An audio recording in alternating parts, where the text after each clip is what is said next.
Finding things on my phone, Caitlin, is like you getting set up for the podcast. It's like I've never been here before. It's like I'm new here every time. Or like the best was the first time we did this and what did it kept saying? Like I needed to like go get something checked, right? Your health. Your health and your hearing. Welcome to Just for Moms. I'm Charlotte. I'm Caitlin. I'm Megan. And I'm Kallie. We are regular moms Talking about regular stuff like aging, parenthood, work-life balance, and figuring out what's for dinner again. A no judgment zone to talk, laugh, and maybe cry about all the things women think about on a daily basis. Well, I'm going to declare it. We are going to get started because this is a good one. Welcome back to Just for Moms. And this is episode 9, which seems wildly impossible that we've already done 9 of these. So fun. And this is going to be a really good one. We're talking about tech time, devices, screens, not social media. That's a whole other conversation, but tech time. But before we dive into the topic, we haven't seen each other for a while. And obviously these are going to post later, but we're just getting back from long weekends and spring breaks. Did you guys do anything? Anyone been up to something? I see Caitlin nodding no. Okay, No. great. You went away, right, Megan? Yes, we just went to go see my parents. Do you have nice weather? We did. 4 days was pretty like 85. I don't want to rub it in. And then the other 2 days it got kind of chilly. But yeah, I mean, that's the benefit of your parents living there is it's somewhere to go stay. Oh, so good. So it was nice I got very burnt. Yeah, I forget, how quick the sun gets you. Any raccoon update? I feel like the people need to know. I feel like there was one. Okay, so there still is one. And the gadgets, like I didn't want to like annoy you guys. So like I kind of like held back. But yeah, so there's still one shitting in the pool. But they haven't caught it. So it's like clearly. Yeah. So there's still like gadgets and sounds and there's like my dad has these like net things where you would go in for the water and there's like owls set up, like owl statues. Mm-hmm. Have you seen the people that want to see hummingbirds and so they just cover themselves in like blankets and hummingbird feet? Has your dad considered like sitting out there under a camo net and just catching this guy red-handed? I know. So apparently it happens like in the middle of the night, like 3 and 4 a.m. So I think he should do that for sure. Or he said that he wanted to put the dog in a life jacket in the pool. Yeah, I mean, he's retired. What else does he have to do? I know. Come on. I know. It's just like I remember the first time when I told Kallie about this whole thing and she was like, because they like the way it feels, like, like it's so weird that, like, again, if you Google raccoons pooping in pools, I mean, you could go down rabbit holes galore. It's nuts, but let's move on. Yeah, I implore our audience not to Google that. I fear what the research might show up, but. I just have a question. Wait, how long did you guys have off? Because my kids only had a Monday and a Tuesday off. We have the whole week. Isn't it weird? We had the Friday before the long weekend and then obviously the Monday of the long weekend. So it was just like winter break? We used to have the whole week and then there would be another week in April around, Easter when we typically have it. And I think they've given us a handful of isolated singular days, whether it's for like election day or I think there's different holidays that we now add. Like, I feel like maybe we didn't always get off for Rosh Hashanah. I think Juneteenth is a new addition, but I don't know. Yeah. What about you, Kallie? Where you live? Did your kids have break or no?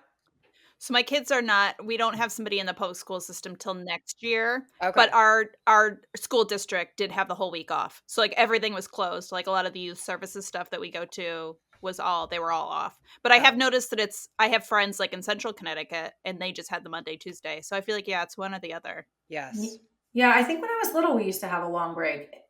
It was not enjoyable here. It was just my kids were home. A February break is weird to me. Yeah. Cold. If you can't figure out how to go somewhere, there's nothing to do.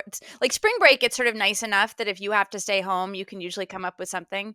But yeah. Yeah, where my kids are currently, they used to do a February break and an April break, which they got rid of this year, which was great. But like February break was the pits because, yeah, I've got 4 little kids. Like we're not going places right now. It costs like thousands and thousands of dollars for us to go anywhere. So like staying home. I know. The flights are nuts. I agree. Yeah. Okay, my second question, and we can move through this quickly because I feel like our topic's going to be meaty, but, and this is going to be late. There have been so many award shows recently. We were watching, at the time of this recording, I feel like the SAG Awards were just out. Oscars are coming up, which will be behind us when this airs. Are you guys up with any of the recent movies? I've seen Wicked. I think that's period, full stop. A little bit. Like I've watched. I'm mostly waiting for them to be free because I don't feel like paying for it. So I've watched the previews, the extended trailers. So I feel like I know what they're all about. A lot of them, at least. For a minute, I thought the previews was one of the movies, and I was like, I have never even heard of that. No, but I want to see a lot of them. Like I want to see the one with Demi Moore. Yes, The Substance. Yeah, and I want to see. There's one about. Is she a prostitute? Yes, Honora. Yeah, I want to see that. I did watch the one that Kieran Culkin keeps winning. That movie was horrible. Oh, okay. It was so horrible. Like the premise of it was lovely, but Brandon and I just kept looking at each other being like, I mean, we can't turn it off. He's won all these awards. We just have to see what happens. But it's just not a good movie. Wasn't for you. No, I don't think it's going to be for you either if you Okay. watch it. What about the one, and I hate to say it this way, Kylie Jenner's boyfriend, what's his name? Oh, Timothy Timothée Chalamet. Yeah. Chalamet. Is he an Dylan? actor in one? He's Or a Yeah. produced producer? Bob Dylan. I think he's in it. Got He it. may be a Okay. producer. That would probably be a good one. My parents like that one. Yeah. I'm nodding along. I have not heard of a single one of these movies that you mentioned, and I had no idea that those two people were dating. That's like basically once Opal was born, any pop culture, I am not up to date. And I've heard of none of those movies. I mean, Wicked. You've heard of Wicked. I've heard of Wicked, yes. Okay, we can move on. Mom Fails, we always have little notes that we refer to, and I appreciate that this episode, we have 4 out of 4 for Mom Fails. Yeah. that's good. Kallie, do you want to start? I will. Okay, so my son had a bloody nose while he was sleeping, Mhm. and I didn't change the sheet for like too many days. It wasn't like a lot of blood, like it wasn't right where he slept, but yeah, there was just blood on the sheet just felt like I probably should have done that sooner. Well, that happens to us because they tell you in the middle of the night and you're like, ugh, like I can't deal with it. And then you forget about it until it's bedtime the next night. And then, Agreed. Yeah. Mhm. You know what? I'm not going to name who because we've talked about not targeting children. One of my kids eats a lot of snacks in he or she's bed, and I found Nutella. Yeah, and it's still there, and it could be poop, but I know it's chocolate. But I just left it there because I'm like, you know what? You chose to eat it right there, and then you left it there for me to wipe up, and I like blotted it. I did soap and water, so like you can sleep in what looks like shit, and it's not for another 2 weeks because I'm lazy. I wait for the cleaning lady to do the sheets. So. wait, is it just a spoonful right into the Nutella situation? I think it was the sticks. And yes. she was he or she was probably, and it fell and it just got left there for mom. And yeah, I mean, I could change the sheets and probably that maybe now I'll be at my task initiative, Kallie. What did I just go? I'll complete that task today, but yeah. Do you have a mom fail or is that it? I forgot Nico's kid headphones for traveling on the airplane, and then the nice flight attendant gave us them, but they're the little ones that go in the ears, and he doesn't like the way they feel, so there was like drama and whining, and I had coloring stuff packed, an activities book, like what we did when we flew as kids. You couldn't really you didn't have Wi-Fi and there was no televisions, but that wasn't suitable, so there was I remember going through that catalog. They probably don't even have it in the seats anymore, but that departures catalog, whatever it was. Yes. And you'd play the game that was like, I'm allowed to get 3 items on every page. And so I'd sit there and I'd be like, I'd get 1, 2, 3. And if I didn't get 3 in any one page, I could carry it over onto the next page where I could get 4. The amount of time I killed as a child doing this with that or catalogs, like the inane stuff that we would do to fill our time. Our kids will never know the pleasure. Or what was the ones we used to do in the doctor's office? Was it the highlight? Yeah. Right? I pack all this fun stuff and it's like they just want to like watch television, be on their iPads and watch movies. And it's just like, there's other fun things to do besides that. Caitlin, you and I have the same mom fail. We do. I'm hopeful that by the time this airs, maybe we can recant. But what is yours?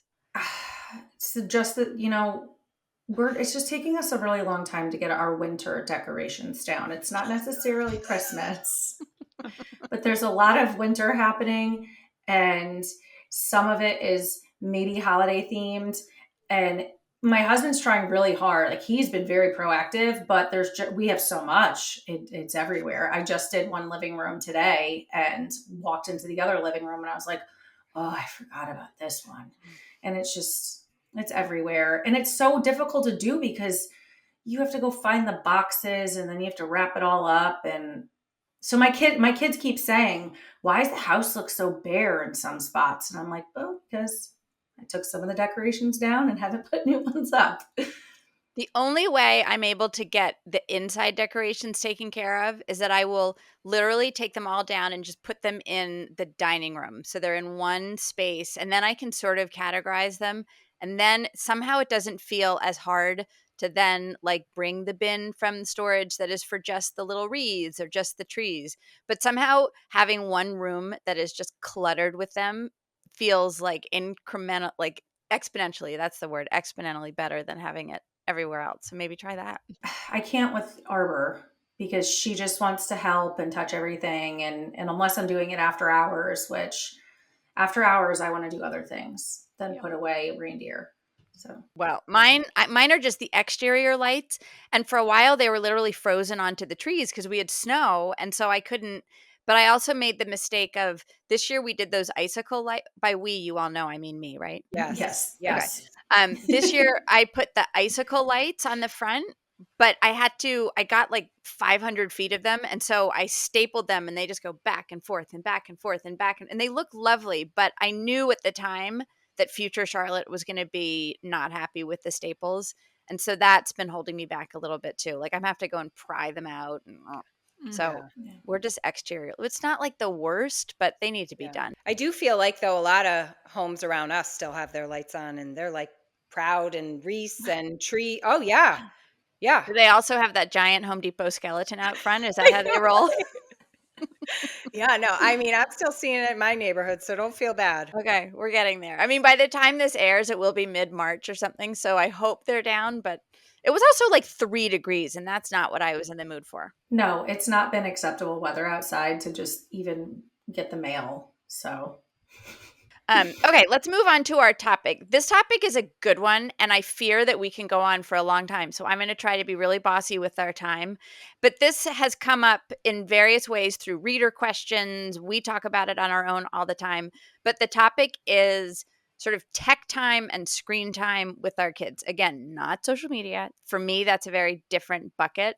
And this coincides well with my middle child just turned 13. And when my kids turn 13, that's when we've sort of established precedent that they get a phone. And so I'll talk a little bit about how we have done it in our family. And so far with 3 kids, it has worked pretty well. The first thing I would say is that we use a security software called Bark that my husband is in charge of. I don't really know any of the mechanisms, but I do know what it allows us to be in charge of. And it allows us to control.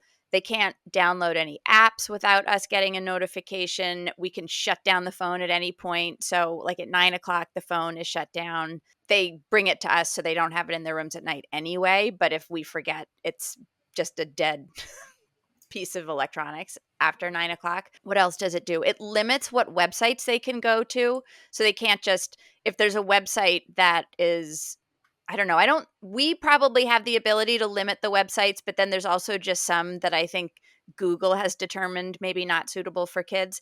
And so for me, that has been a very reassuring way to introduce what will be a tool for these kids. And like they have to learn how to use a phone. It's just part of life. And again, for me, social media was the more problematic, sort of troubling aspect of devices, less so having a phone. Like for me, the phone is the equivalent of us with the phone cord like wrapped around the kitchen corner in the, hallway closet talking to our friends. So that's how we have managed phones, which is just, I know, one aspect of screen time and devices. But Kallie, I'm assuming your kids don't have phones. Is that fair? No. No phones yet. Megan, your kids are old. Do all three of your kids have phones? What is your phone policy? So I do have to say, Ava is 14. She got it probably 2 years ago. And Gianna is 12. She just got one. But my kids of their group of friends are probably the last to get phones, which is crazy to me. And I even think it's early. I wanted to wait. I would have even waited longer, but it got to the point where our oldest was like, I'm the last of my friends. And, and the convenience of it is knowing where she is. I have the 360 tracking app. And then we do also have the Verizon app that Joe controls, like your house, Charlotte, of, she can't download anything without, us giving permission in the code. And then it gets turned off at a certain time. And then we can see which app she goes on, which ones she spends. It's like parental controls, which one she spends the most time on. But Nico just has an iPad, no cell phone, no watch, none of that. What about your kids, Caitlin? So last summer, my kids got watches that were not phones, but they could call. It's a Google Fitbit watch. So they could call me or only myself or my husband and text us, only us. And that was great. It's like a way to keep track of them because they'll go play out in the neighborhood and they'll walk to the park and stuff. And that was perfect for me. But then a lot of their friends have iPads, and you can have Facebook Messenger Kids. You can have Messenger on an iPad, and they got them for Christmas. And so, of course, it turned into, well, their cousin has it, their best friend has it, and I'm the most strict out of anyone I know when it comes to it. It's like you have to ask me if you can text someone. FaceTime is almost not allowed at all unless they're FaceTiming their cousin, and me and my sister. I know my sister's in the room. And then they have no internet privileges. Like they can't go on anything because you can go through your Apple family and you can just block everything. So even Eileen the other day wanted to look up a picture of an owl because she was painting one, and she couldn't Google one because Google was shut down. So I can, give them that ability, but phones themselves, they ask all the time. The reason they even got the watches in the first place was like, I worked with the brand, so they got them. I don't need to track my kids at this point. I don't think they need to communicate with anybody. I have very strong feelings against phones. I think 13 sounds like a lovely age. Although last night I said 16 to Eileen and she got really mad, but. Well, in our experience, because I think we had a later date, and what has happened, and my husband felt guiltier about this than I did, is that because like nobody has a landline, and so like Eleanor was a little bit less social, so it wasn't as much of an issue, but Oliver would go off and do what we did with our buddies. They'd just go riding around the neighborhood, and it was great. And I didn't really worry. I figured if there was an emergency, someone would get a hold of me. It was more that he doesn't have a great sense of time. And so there would be days and it would be like, dude, you have basketball practice in 25 minutes. You need to come home. And so I was always bugging his friends to go track down Oliver. And there was a point when my husband was like, it doesn't seem fair that we're like taking advantage of all of his friends to, he's going to have to get a phone and learn how to use it responsibly at some point. And so we've been sort of pleasantly surprised at how sort of and like Martha's already sending me little memes and texts. I mean, it is a nice way to stay connected once you have, all the securities and whatnot in place. So they're not taking it to bed and on it at 2 a.m. and that sort of thing. Kallie, what sort of devices or screen time do you have with your kiddos? Like, what is your family policy right now with younger kids? We don't have devices. We do have devices, but our kids don't have devices. So we have two that get stored away with like our travel stuff because that's the only time that they use them. So our kids don't have devices in that sense. So the only sort of screen time that we deal with is TV. And again, my kids are still very young. My oldest is 6. So part of this is just like we haven't dipped our toe into that water. But we don't do screens on school days is our policy. And by screens, like I said, it's TV for us right now. And that's just what's worked for us. I mean, our family tries to be generally like a tech minimal family. That's just something that like we do. I've shared with you guys in the past. My husband has a dumb phone, so he doesn't even have a smartphone. He doesn't have a personal laptop. I just have my laptop that I use for work. Like I don't have an iPad. We don't, we try to just be tech minimal. This is just something that personally, like we've decided that we prefer to have less of it. My husband and I don't watch TV on weekdays. Like, again, it's just like a personal family choice. And so it's sort of what we do with our kids too. And then we're not like crazy strict about it when it's allowed. Like if it's the holidays, the kids have the week off, then like they can watch a movie, or like we'll put some show on in the morning and they can watch it or whatever. And I feel like it's sort of like less stress about it because we know they're not using any of it during school days. And so if it's like a crappy Sunday and the weather sucks, that like we like to put Smithsonian on. Do you guys ever watch the Smithsonian channel? No. Oh my God. They have like How It's Made, which my kids are like obsessed with. It's just like inside of a factory. So like, I don't, we'll put that on Sunday and like we all like watch it and have our breakfast, and it's like a fine little whatever. So, but again, like we have not had to dip our toe into the world of dealing with peers having I mean, some of their peers have iPads, and it has come up like a little bit, like why they can't have their iPads. Like, we sort of, they just understand that like in our family, we use it for when we're traveling. It's for the airplane. So that's come up a little, but that is a whole new place we will have to venture when the time comes. We've had a lot of luck with my husband's dumb phone. Like he likes it a lot. It texts, it makes phone calls. You can have podcasts, you can have music. The newest rendition actually even has like a little camera built into it. It just doesn't have internet. So in our mind, we're like, maybe when the time comes, that's something that we'll use. But again, like, I feel like that's still so far off, having only a 6-year-old. Like, I feel like it'll be a whole new world by the time that comes. So that's just sort of where we are now. Does he use the GPS in the car for maps, or do you have like an atlas in the It has no, his dumb phone has GPS. Okay. Yeah. Atlas.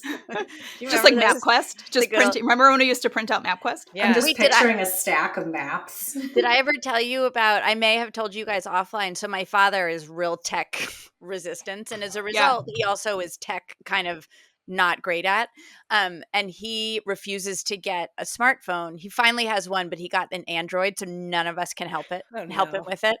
But he refused to get a smartphone, and he had to go somewhere, and so we had printed out the directions on MapQuest, and there was a detour.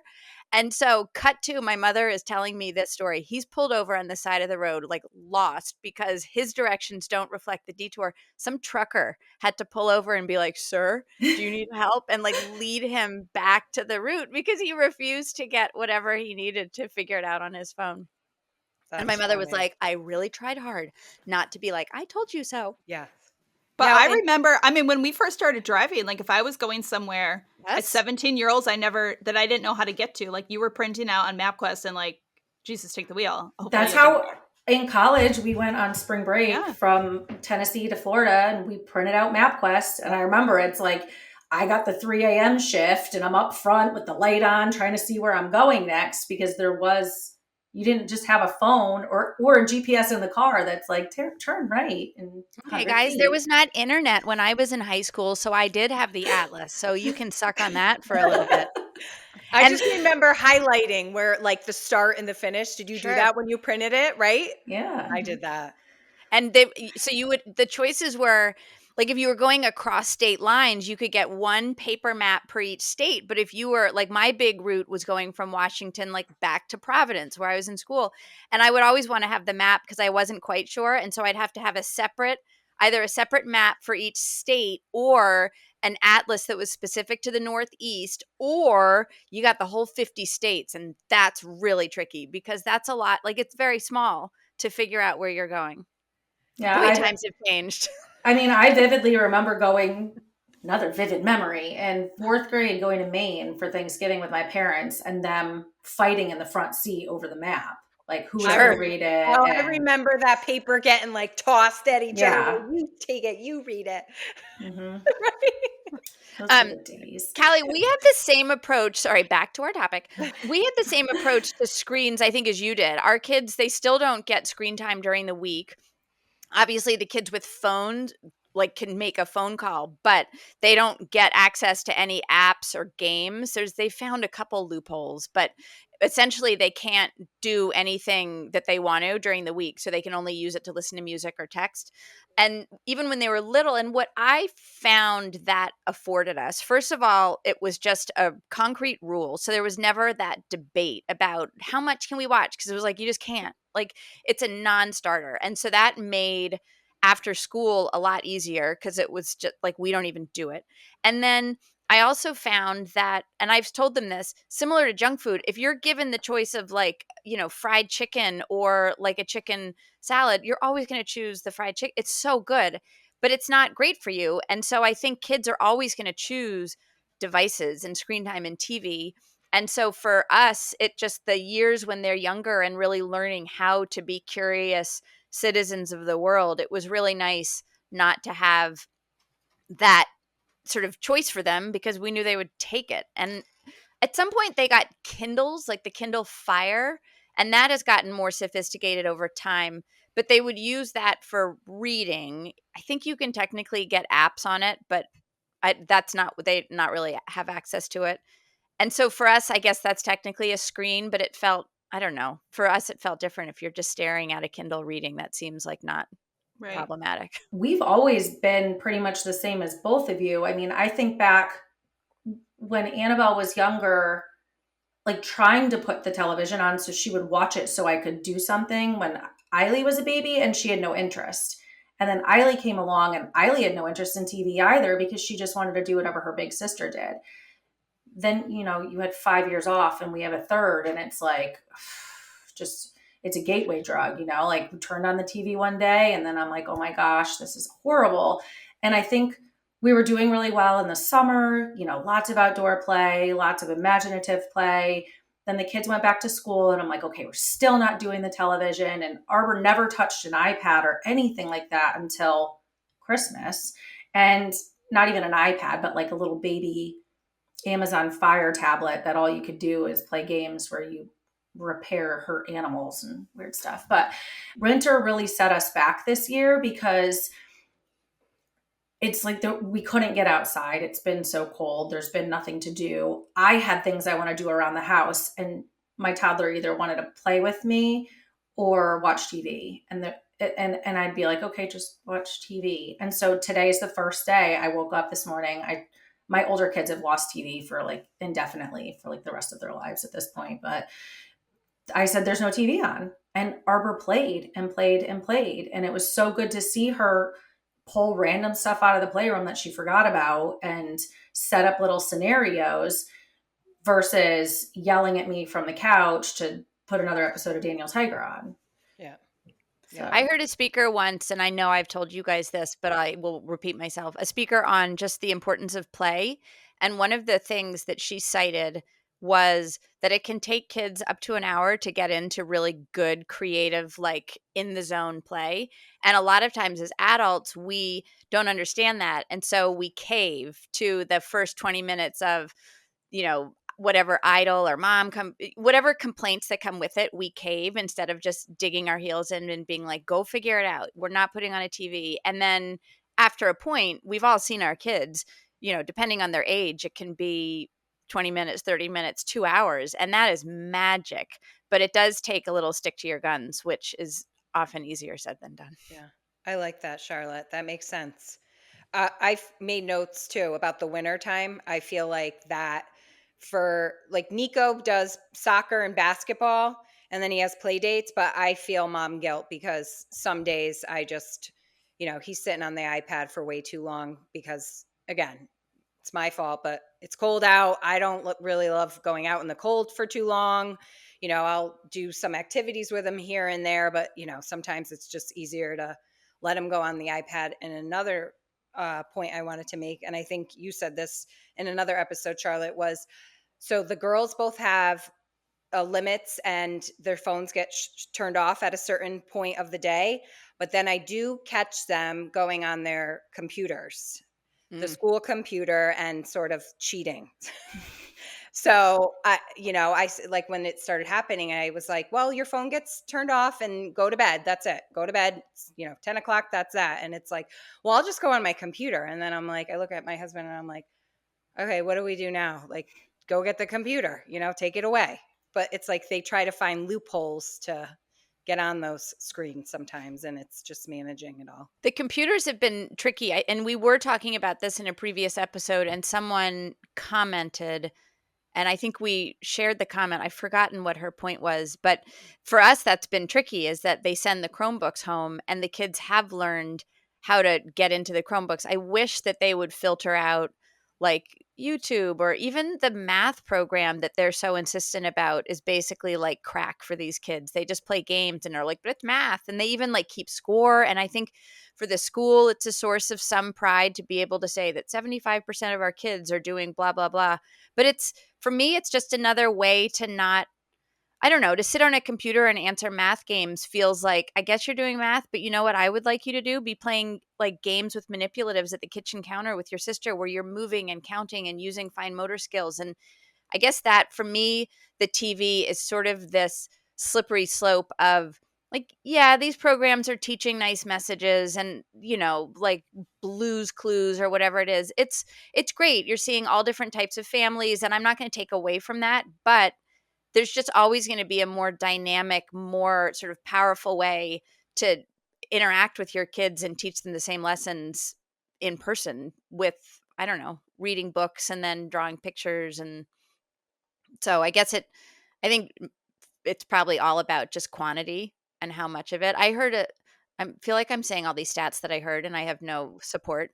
But when I was a teacher, I did hear that when children are watching a screen, they're sort of passively engaged with that. And it can take up to an hour or longer for them to switch gears into that active brain mode. So that if they're watching TV, for example, before school, and then they hop into the classroom, it's taking them a second to switch into the, learning mode that they need to be in. We never had TV. I mean, my parents are the same way. We never had TVs on at home or before school, but I do think it's just background noise in a lot of homes, and that made me sort of pause to think. Yeah. I just did read a stat about this because I was thinking in my mind, well, if I let my toddler watch a little bit of something, then I can do a little bit of something, but what's a good amount of time? And it said, if you put something on for 20 minutes, then they need 20 minutes to reacclimate to everything. And then 20 minutes later, they'll be fine. It was like they needed this. If they watch it for 20 minutes, they need 20 minutes for their brain to just get back to whatever, for their eyes to adjust. And I was thinking about that for myself too. You sit down to watch something and you're an hour into the show. Isn't it a lot easier to start the second show than to get up and go do something else? And so I get it. I've seen my older children when they're sick, and my oldest, she can slam down a series when she doesn't go to school and, is completely zoned out. What about first thing in the morning? Do you all go on your phones right away or no? I know that's the first thing I do, which isn't good. Do you do it, Caitlin? Of course. Ellen, Yeah. Charlotte? Yeah. What about you, Kallie?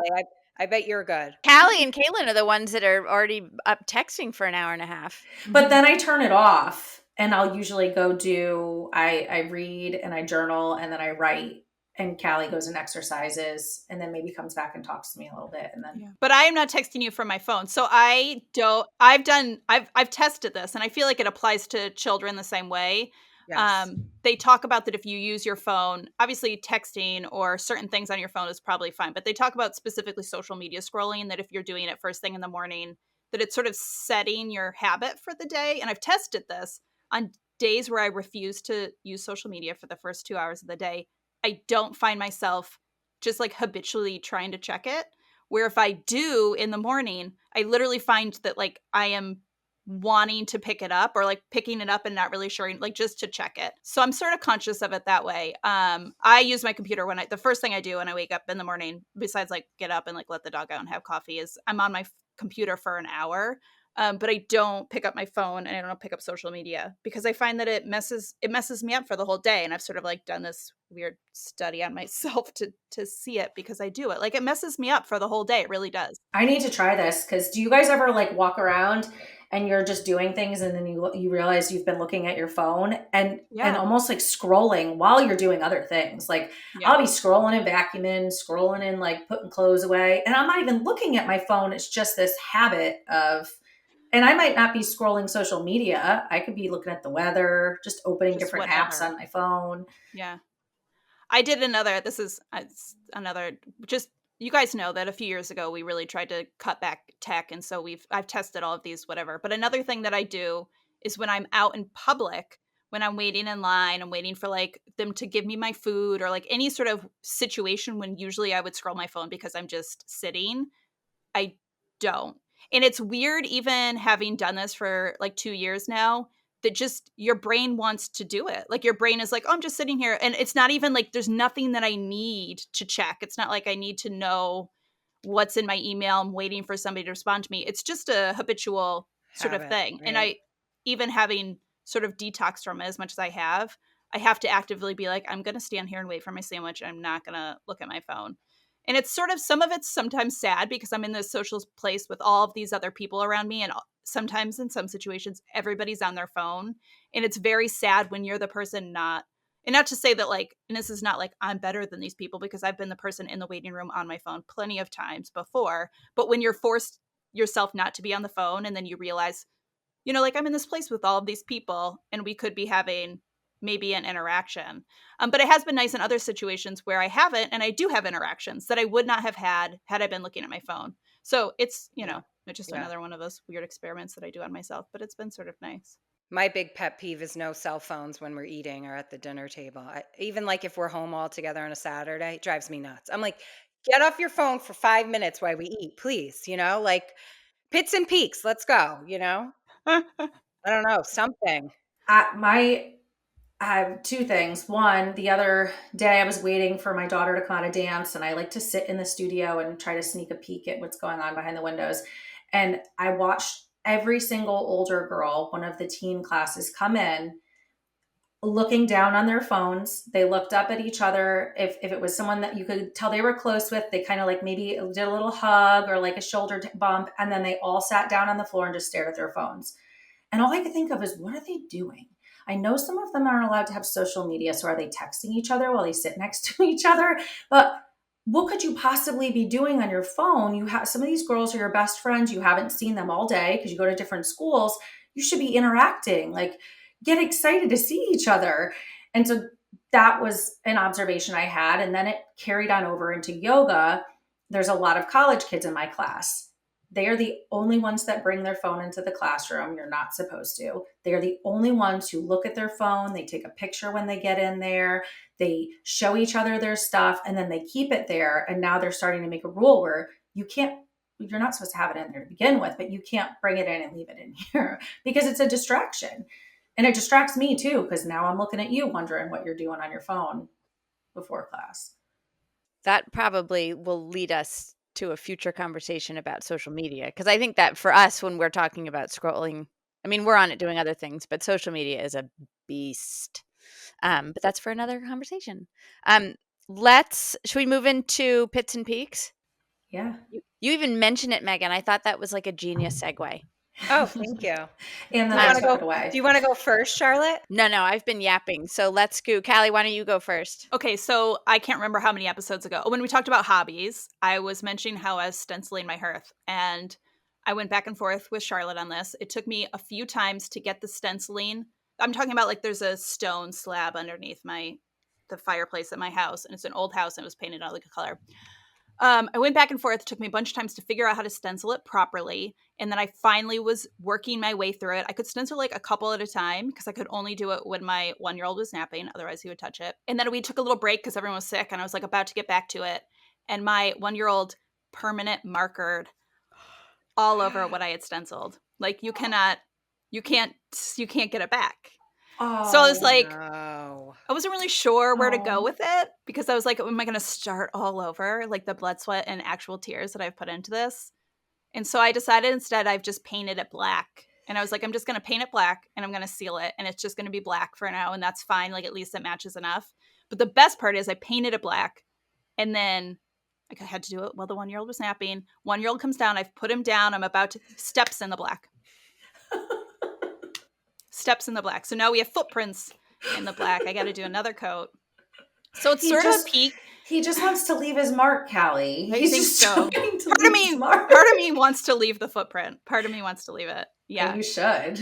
So it's a pit because of what happened, but it's also a peak because I'm like, I guess I don't have to stencil it anymore. So I guess that's good. But you had finished. You were done. No, God, no. Oh, I'd okay. only gotten like maybe a third of the way through it. Maybe. Okay.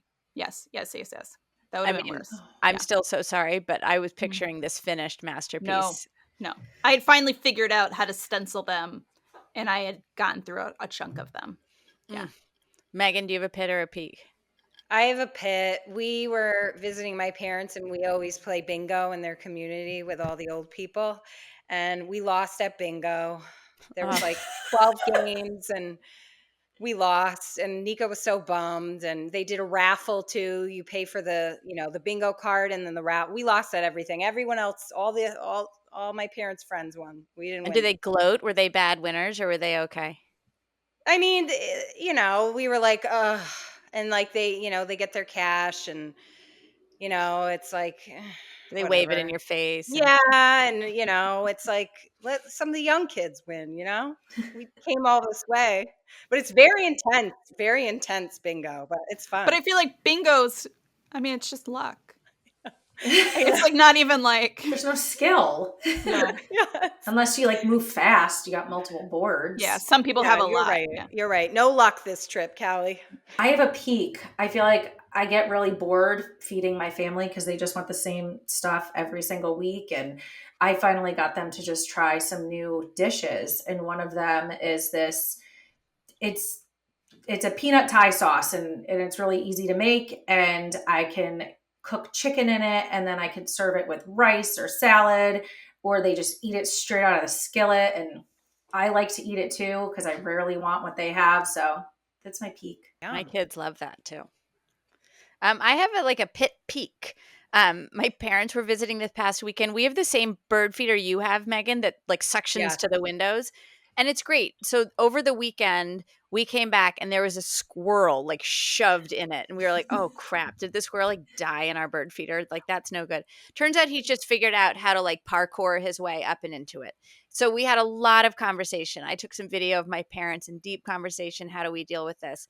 Turns out he was able to like crawl on a windowsill and get on our garden hose and then get up. All I had to do was move the feeder over to the window right next door. He hasn't found it yet. So that is a pit that was averted, and now it's a peak. So that was high drama in the Smith house. Yeah. Was he fat? I know. I couldn't tell. I knew Caitlin was going to want to know what he looked like. She wants a photo. I just love animals. I'll have Oliver text you. I think he took a photo. Speaking of Please. devices. So you know what I noticed with my kids that's so funny is that if we had to pay for text messages this weekend, we would be out thousands of dollars. Martha's phone has just been ding, ding, ding. Like people she has not spoken to for years. She's so sweet. She's like, hey, can I get your number? And then she's FaceTiming them. I was telling our neighbor, I would have been so insecure. Like they're going to think I have no chill. Like I would never have. She just is like, hey, you. Like, can I have your number?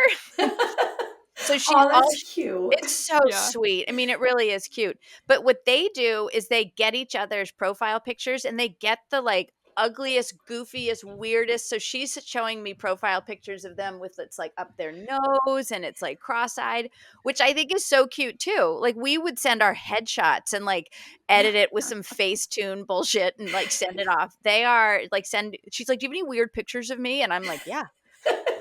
They're all the ones you've taken on selfie mode on my phone, and that's what she uses for her profile picture. Which I love that. So that's cute. Maybe we can figure out what our tween profile pictures would be and post them to social. Yes, I already know. Okay. Me too. All right. Well, we weren't too chatty. That was a big topic, and I think we talked within reason. So thank you all for listening. We still need reviews and rankings and ratings. So wherever you're listening to us, go give us 5 stars. I mean, vote with your heart, but 5 stars would be great. And thanks for listening. I like ranking. Makes it sound like it's a video game. The things are planned.